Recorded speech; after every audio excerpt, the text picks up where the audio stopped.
We're excited to go to Victoria. We are on a stretch here where we've played a lot of golf since really beginning of March. So it's kind of been the tale of two seasons here in the fall. We thought was pretty productive. Spring's been kind of all over the map. So we're really young. We've played 3 or 4 freshmen and sophomores pretty much every week. Our most experienced kid is a sophomore. So kind of yesterday was kind of a prime example.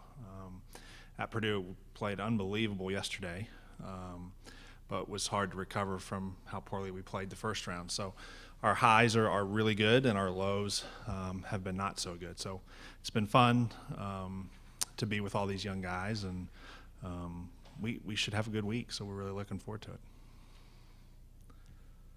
You graduated 4 seniors. Who's stepped into that leadership role? Is it a sophomore? Yeah, it's Eddie by far. He was arguably our leader last year as a freshman, so I think he's more comfortable in that position this year because he's surrounded by peers his age, and he's been great. He's really rubbed off on the other freshmen and sophomores, and we even have some juniors playing that really didn't play much last year. So yeah, I mean he's by far and away the leader of the team. But you had a freshman who led at the last tournament. Yeah. Jordan's been played all 20 rounds. Yeah, Jordan's been fantastic. He's been our most productive freshman, and he's 6'8" and hits it about 4 miles. So he's been awesome. So he was really, really impressive this weekend on a really hard golf course, and he's going to be really, really, really good. He's as talented as anybody I've ever coached, and just gets better every week. So it's been fun to watch. Where does the lack of experience manifest itself the most when you're playing? Inconsistencies in kind of like what happened this weekend. Have one good round, have one bad round, have one round that's mediocre. Just really, I think as a coach, a little hard to predict what's going to happen. I think that's the hardest thing to try to wrap your brain around. The one thing you can predict, that we can predict, is the guys are going to fight, and they've had awesome attitudes, and they've been excited to play, and they work hard. So I guess as a coach, that's the most important part. But results have been unpredictable. I would say the fall maybe was a little bit more consistent than we expected, being so young, and the fall and the spring has been probably a little less consistent than we expected. So but I mean, we've had a blast with them, and like I said, I expect us to have a great week, and we've shown that we can at Big Ten. So I was going to ask you that, with the effort and the talent you have, I suppose, why put in any expectations on them? Right? No, I mean we talked about that last night. I mean, we in a really good field. There weren't many teams at par or even better than we were yesterday with our round. We had a round at Hootie in a national field.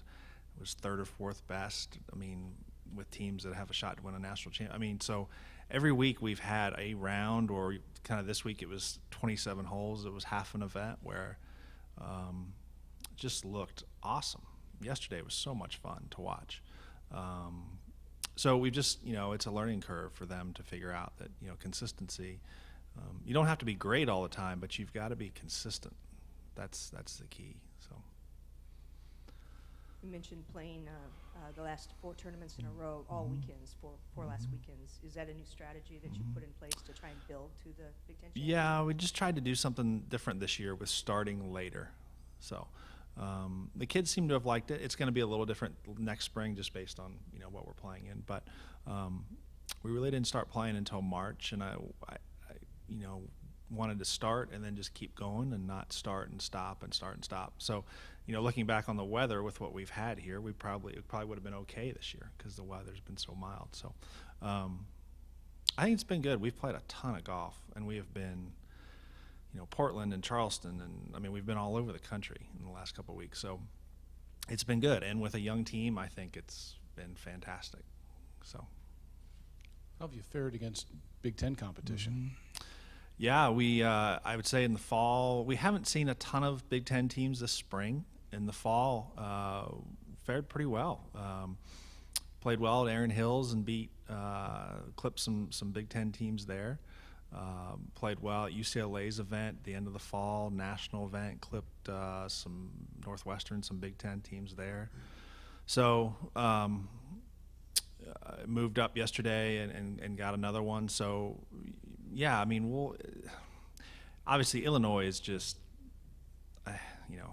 way ahead of everybody up until now. We'll see what happens at Victoria. So after that, it's a little bit of a toss-up. So I really, there isn't anybody in that field, really outside of Illinois that we haven't competed against favorably. So. Wanted to ask about a couple of things for the Ridge. We've been the top of the third place collegiate course in the nation the last several years. That's by Golf Week magazine. And just wonder what influence that has on recruiting, and then also with the PGA Champions Tour coming, if that has any influence at all. Yeah, certainly doesn't hurt. I've noticed, with the golf course that you get a lot of parents and kids kind of outside the area that notice that, because it's in Golf Week and Golf Digest. So that certainly helps nationally. I think the tour event, that never hurts. Just I've noticed in the few visits we've had since that was announced, when you say that certainly people say, oh, that catches them. So the fact that our facility is being picked to host a PGA Tour sanctioned event speaks volumes of the facility. So there aren't many college facilities that host tour events. Can't think of, maybe Coach Orline can rack his brain too, but I can't think of anything offhand. So really unique and really fortunate. And it's a huge boost to recruiting for sure.